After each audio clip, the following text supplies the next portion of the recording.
sacred city of Mecca, birthplace of Islam.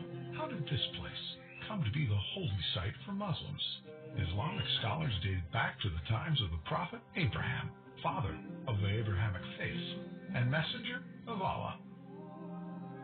The Kaaba is believed to be the house of Allah on earth, first built by angels, then rebuilt by Abraham, and then later rebuilt by Prophet Muhammad, peace be upon them.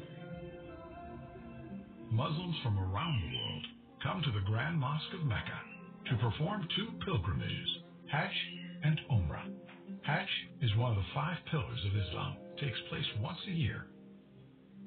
Umrah, on the other hand, can be performed at any time in the year. Both pilgrimages entail similar rituals. Let's step in a little closer to the Kaaba.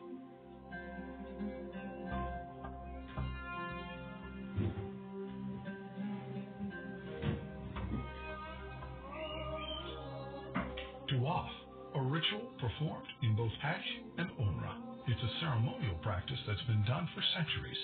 Pilgrims walk around the Kaaba 7 times. Historians agree that this ritual started in the days of Prophet Abraham. The Kaaba is covered in a black silk called the kiswa. This fine piece of garment is changed every year. The Kaaba was built around a black stone.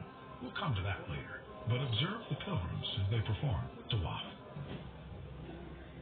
As we make our journeys around the Kaaba, there are a few things you need to know. Keep an eye out for a green light.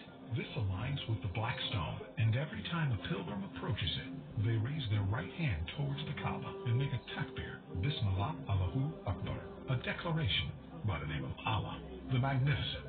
Let's proceed. The Kaaba underwent extensive modifications through history. The first was done by the caliphs, Omar and Uthman, to accommodate the growing number of pilgrims around 634 to 656 CE. The last modification was carried out by the government of Saudi Arabia in the 1950s and until this very day. Today, the Grand Mosque of Mecca has the capacity to host 3.6 million worshippers.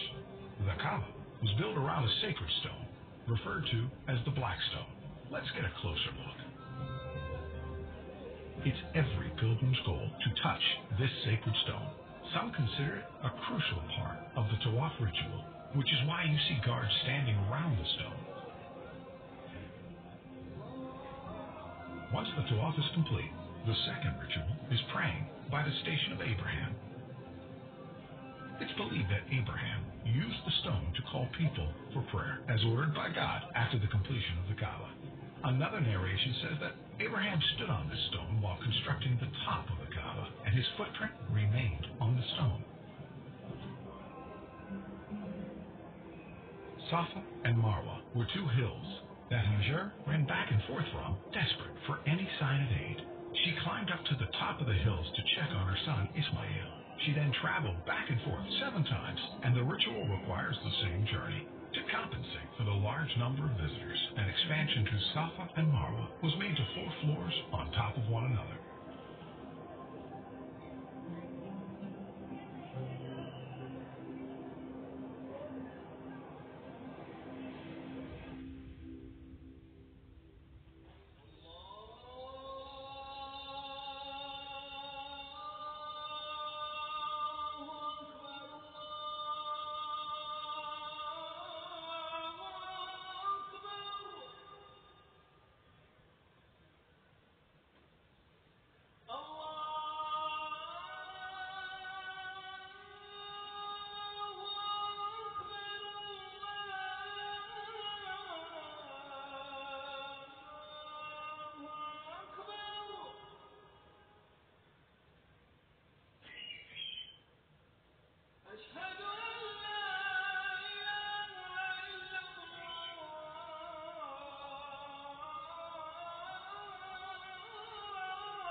The kings of Saudi Arabia have contributed a generous amount of money in the maintenance of the sacred site to accommodate the large amount of visitors and provide the best worship experience to all. The pursuit of knowledge is encouraged by the Islamic faith, and it's made accessible to all here in the Grand Mosque.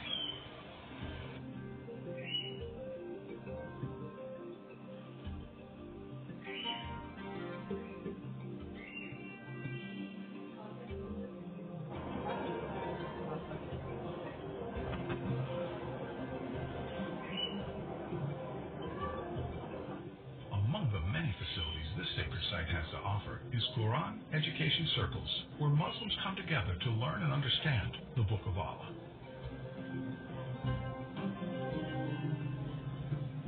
The Grand Mosque is equipped with state-of-the-art surveillance equipment to ensure the safety of all pilgrims and visitors of the House of Allah. Security is not the only thing done to keep this holy place peaceful.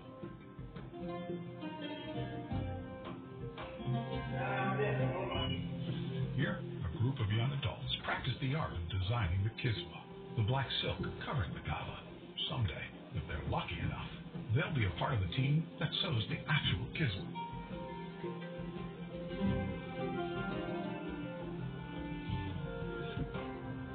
It's been a long day here in Mecca. By now, you've experienced a glimpse of the Islamic tradition here in Mecca. I hope that someday you get to visit this holy land in person and breathe in the spiritual energy that surrounds it. But for now, as they say, all